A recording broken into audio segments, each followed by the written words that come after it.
کاتژمێر 12 شەوی ڕابردوو هاوشێوەی شار و شارۆچکەکانی دیکەی هەرێمی کوردستان کادیر و ئەندامانی کۆمەڵی ئیسلامی لە خەلیفان بە گوڕوتینەوە بانگەشەی هەڵبژاردنیان بۆ سەرخستنی لیستی 104 کۆمەڵی ئیسلامی دەست پێ کرد. ئێمە هەروەکو شوێنەکانی دیکە لەگەر برانمان بەگشتی لەگە شوێنەکان بەگشتی لە کاتی خۆ لە وەختی خۆ ئامادە بووینە لە هەڵواسینی لیستی 104 کۆمەڵی ئیسلامی لە ناو شارۆچکەی خەلیفان لەگەر برانمان بە گەرم و گوڕیەوە ئامادە بووینە. لێرە شەوە دەستخۆشی لە برانەکەین، دەستخۆشی لە جەماوەرەکەین کە جەماوەر زۆر بە گەرم و گوڕیەوە هێشتا کاتی نەهاتوە لۆی پڕۆپاگەندە دەست پێ بکات. جەماوەر زۆر بە گەرم و گوڕیەوە پێشوازی لێکردنیە چاوەڕێی ڕۆژی دەنگدان و ئینتیخاباتە لۆی بە گەرم و گوڕی بێتە سەر سندوقی دەنگدانەوە، بە تایبەتیش دەنگ بە کۆمەڵی ئیسلامی بدەن ژمارە 104ەوە.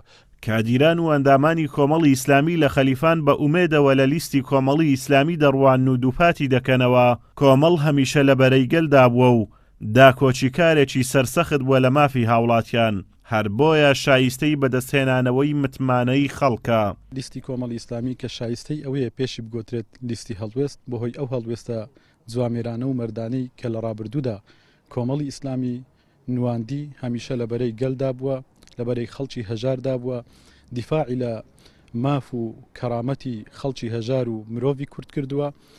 شایانی ئەوەیە ئەو ناوی لێ بندرێت کە پێی بگۆترێت لیستی هەڵوێست و لە هەمان کاتیشدا ئەندامانی پەرلەمان لە لیستی کۆمەڵی ئیسلامی لە ڕابردوودا لە فراکسیۆنەکانیان و هەم لە ئەنجومەنی نوێنەرانی عراقیشدا و وەزیرەکانیان لە کابینەی حکوومەتی هەرێمی کوردستاندا گەواهیدەری ئەو ڕاستیان کە زۆر بە دڵسۆزانە و بە شێوازێک کە شایستەی خزمەتکردن بە مرۆڤی کورد بێ بەرگریان لە مافەکانی خەڵک کردووە، هیچ کاتێک نەچوونەتە بەرەی ستەمکار.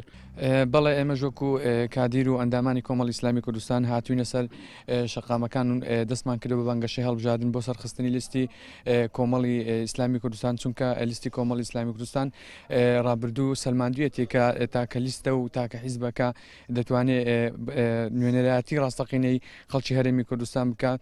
بۆیە ئێمە بە دڵخۆشیێکی زۆرەوە بە گڕوتینێکی زۆرەوە هاتوین بانگەشەی هەڵبژاردن بۆ سەرخستنی لیستی 104 کۆمەڵی ئیسلامی کوردستان دەکەین.